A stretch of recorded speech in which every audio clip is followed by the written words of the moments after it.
Gerenụ akụkọ ụwa nke tata bụ Wednesday, abalị 8 n'ime ọnwa Juun afọ 2022 ma bụrụkwa ahịa afọ. Akụkọ ụwa na-abịara gị site n'ụlọ ọrụ American Biafran Veterans Network, ABVet Radio na TV dị na Washington DC nke mba Amerịka. Onye na n'olu ya bụ Omalicha Nwada Igbo. Chezie ntị ka ị nụrụ akụkọ ndị a n'uju ya. Ndị otu Indigenous People of Biafra etiela obeu banyere amụma ndị agha Naịjirịa na-ama ịmalite ịkpachi egbe niile dị na mpaghara South East.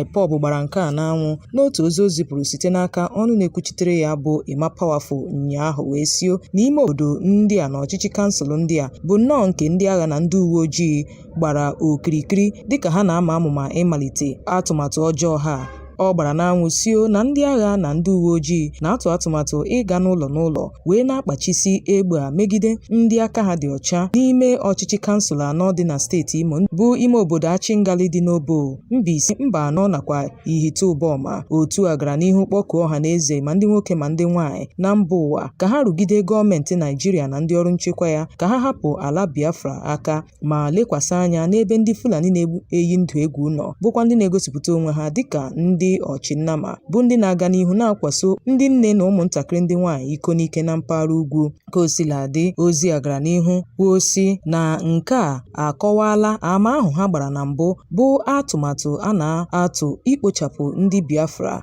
ma kwe ka ndị Fulani kuchie ala nna ha. Ọ sịrị na ka ọ dị ugbu a ndị agha Naịjirịa bụkwa ndị nọ n'ime ụlọ ọrụ ndị uwe ojii dị na Otoko bụ ebe ha ga-esi wee mejupụta atụmatụ ha ịkpọbata ndị ncho ime obodo n'ime otu ha ma sikwa otu a zụkwa ndị ha ga-azụ bụkwa ndị a na-akpọ ndị osi-imi, ebe ha ga-esite n'ogbe ahụ gaa n'ụlọ n'ụlọ ịnapụ ndị ọrụ ubi egbe nta ha bụkwa nke ha ji echekwa onwe ha. Ka o sila dị, ọ sịrị na ebe ndị Fulani na-eyi ndụ egwu bụ ndị na-egosipụta onwe ha dịka ndị ọchịnnama, ndị ntọ mmadụ na ndị ekperima na-agagharị ma burukwa egbe AK-47 na AK-49 wee na-eyi ndụ egwu bụkwa nke gọọmenti Naịjirịa kwadoro n'onwe ha.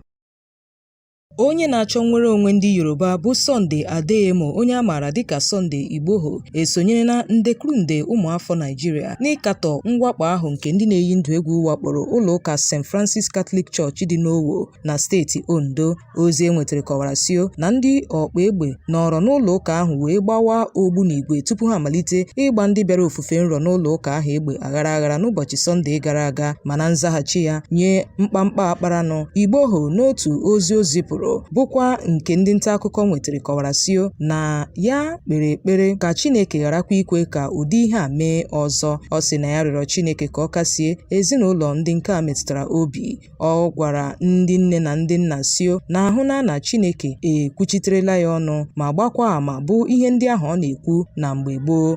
Ọ sịrị na onwe ya aka na-achị steeti ọbụla maọbụ onye sinetọ bụ onye ya na ya na-akwarịta ngụ, mana ya buru amụma gbasara nke a na mbụ mana ha ahụghị ya na ụdị ihe a pụrụ ime. Ya mere ọ sị na ya achọghị ịkwụsụ ọgba aghara kama na ihe ya na-agba ama bụ atụmatụ ọjọọ nke ndị Fulani na-atụ na mpaghara ahụ. Ọ sị na apụkwara ịzọpụta ọnọdụ a ugbu a na naanị ihe ọ chọrọ bụ ka ndị Yoruba jikọta onwe ha tupu oge aganahụ ha. Ọ gara n'ihu kpọkuo ndị ndu mpaghara ahụ ka ha kwado ya nakwa ụmụafọ Yoruba ndị nwoke na ndị nwaanyị ka ha wee jikọta aka chekwaa onwe ha pụọ n'arụ a nke ndị na-eyi ndụ egwu na-akpa na mpaghara ahụ, wee rịọ ha sio na ha gbaghara ya ụzọ ọbụla o ji wee mejọọ ha. Egbuola mmadụ abụọ na ime obodo Ayilamo nke dị na steeti Benue site n'aka ndị Fulani na-achị Nama. Otu onye bi na mpaghara ahụ bụ onye gwara ndị nta akụkọ okwu sịrị na mmadụ abụọ bụ otu nwoke na otu nwaanyị bụkwa ndị si ọrụ ubi na-alọta ụnyaahụ mgbe ndị ọkpa egbe a siri n'ime ọhịa wee makapụta ma malite ịgba ha egbe. Ọ sịrị na mmadụ abụọ nwụrụ n'ebe ahụ n'otu ntabi anya. O mere ka amatasio na adọnyela ozu ha n'ụlọ ọba nchekwa ozu Ayilamo dị na mpaghara ahụ. Ọ sị na mpaghara a bụ ebe a gbagburu mmadụ abụọ ndị a bụ nnọọ nke nọ n'oke mwakpo ndị a na-achị Nama kemgbe afọ 2016. Otu onye bi n'ebe ahụ bụ onye na-achọghị ka akpọọ ya aha rịọrọ ndị ọrụ nchekwa ka ha chekwaa ọchịchị kansụl ahụ pụọ na nkuchi ndị ọchịnnama. Ọ sịrị na ka ọ dị ugbu a emebeghị ka ndị uwe ojii mara gbasara njinji a jirinụ. ndị ọkpa egbe bụ ndị a na-enyo enyo na ha bụ ndị ekperima awakpola ime obodo 5 nke dị n'ọchịchị kansụl Kajiru na steeti Kaduna n'ụbọchị Sọnde ma gbukwaa mmadụ 25. Ozi a bụ nnọọ nke otu akpọkwasịrị Southern Kaduna People's Union Sokapu gbara n'anwụ site n'ọnụ na-ekwuchitere ha bụ Luka Binayat n'ụbọchị tata bụ Tuesday. Ọ gara n'ihu kpọpụta ime obodo ndị a dịka nke gụnyere Maikori, Doganoma, Ogandoma nakwa ndị ọzọ wee gbakwunyesio na njinji a jiri n'agbata elekere anya mbụ na elekere anya abụọ nke ehihie Sọnde. Ọ sịrị na ndị omekome agbakwara ọtụtụ ụlọ ọkụ tinyere ụmụ anụmanụ nakwa ihe ndị ọzọ dị oke mkpa nke ndị ime obodo ahụ. N'ozi a o zipụrụ ọ gara n'ihu kwuo sị na egburu mmadụ 16 n'ime obodo Maikori ebe ndị obodo ahụ ka agbara ụlọ ha niile ọkụ. Dịka ozi a siri kwuo, ọ sịrị na ụlọ ụka Evangelical Church Winning All bụ Ekwa bụ nnọọ nke agbara ọkụ site n'aka ndị ọkpa egbe a ebe egburu mmadụ 5 n'ime obodo Doganoma naanị. Binayat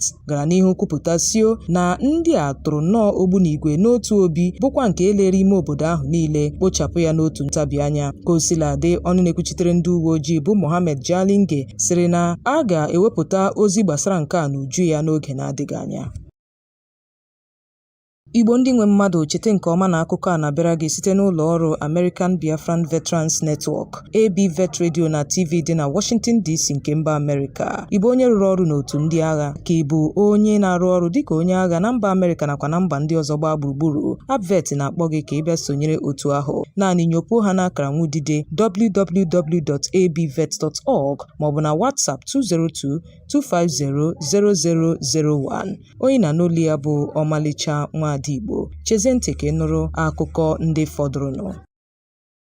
Ndị otu Indigenous People of Biafra anọọla ụnyaahụ kwupụta ya dịka ihe jọkarị udere na njọ bụ mwakpo ahụ ndị na-eyi ndụ egwu wakporo ụlọ ụka St. Francis Catholic Church dị n'Owo ma kọwaa ya dịka arụ, ebe ọ sịrị na gọọmenti nọ nnọọ na-egosi iru abụọ ebe ha na-akatọ ya bụ okwu. IPOB nyere ndị ụka Kraịst ndụmọdụ ka ha kwụsị ịtụkwasị obi n'ebe gọọmenti etiti Naịjirịa nọ maka nchekwa ndụ na ngwongwo ha, kama ka ha gaa n'ihu n'iji aka wee chekwaa onwe ha, ebe ọ sị na ọchịchị dị ugbu a nwere mmasị naanị n'ebe nchekwa ndị Fulani na-achị nnama nọ. N'otu ozi nke ọnụ na-ekwuchitere otu abụ Emma Powerful zipụrụ bụ nke ọ kpọkwasịrị mwakpo ndị Fulani na-eyi ndụ egwu wakporo ndị ụka Kraịst na Naịjirịa bụ nnọọ ihe jọkarị udere na njọ. Ọ dọrọ aka na ntị wee sio wezugakwa mgbe ndị ụka Kraịst ga-azọpụ njem ma gbasoro ụkpụrụ tara ọchịchị megide oke mwakpo a bụ nke a na-awakpo ha maka okpukperechi ha, na nke a agaghị akwụsị. Otu a na-achọ nnwere onwe Biafra sịrị na ọ bụrụ nnọọ ihe jọkarị udere na njọ bụrụkwa nke ga-enwe ọtụtụ mmetụta nye ndị ụka Kraịst ọ bụrụ na ha akwụsịghị nke a, dịka ọchịchị etiti iji nnọọ egbugbere ọnụ wee na-akatọ ya bụ arụ. Ọ gara n'ihu kwụsụo otu jikọtara ndị ụka Kraịst bụ CAN maka ịpụta were ọnụ ha wee na-ebo IPOB ebubo ịkpa arụ bụkwa nke ha na-emeghị, ebe ha nọrọ ugbu a bụrụkwa ndị ekechiri ọnụ, bụrụ ndị na-amaghị ihe ha ga-eme maọbụ kwuo okwu megide mwakpo a nke a wakporo ụlọ ụka ha dị na Ọwọ. IPOB si na ha kwesịrị ịbịa kpọtụrụ otu ahụ na ndị otu ha maka ichekwa ụlọ ofufe nrọ ha. Ka o sila dị, IPOB gara n'ihu kwuo si na gọọmenti Naịjirịa bụ nnọọ ndị na-ewere ndị a na-eyi ndụ egwu n'ọrụ, ebe ha gara n'ihu na-egbu ndị ụka Kraịst, ndị ụka Alakụba nakwa ndị na-abụ ndị ụka Alakụba na nso nso a n'ala Naịjirịa. IPOB gara n'ihu gwa ndị ụka Kraịst sio naanị ogbugbo nyere ọnọdụ a ga-abụ ha nwa iji aka ha wee kulie ma chekwaa onwe ha ma gharakwa ịtụkwasị obi na ọchịchị Naịjirịa bụkwa ndị na-akwado ndị a na-eyi ndụ egwu ikpochapụ ndụ ndị bi n'ime obodo n'aka nke onwe ha, kama ka ha chọọ enyemaka ndị otu ahụ n'oge ọbụla a na-eme ofufe ịbịa chekwaa ha. Igbo ndị nwe mmadụ, a sị na ọkazi anaghị eju akpa ekechie ya ọnụ, ya mere n'ebe a ka anyị ga-achịkọta ya bụ akụkọ ụwa nke taa. Cheta nke ọma na ọ bịara gị site n'ụlọ ọrụ American Biafran Veterans Network ABVet Radio na TV dị na Washington DC nke mba Amerịka. Onye nụrụ olu ya bụ Omalicha Nwada Igbo. Ụbọchị nta ka anyị chọọ n'Owere nchi ka emesịa nụ.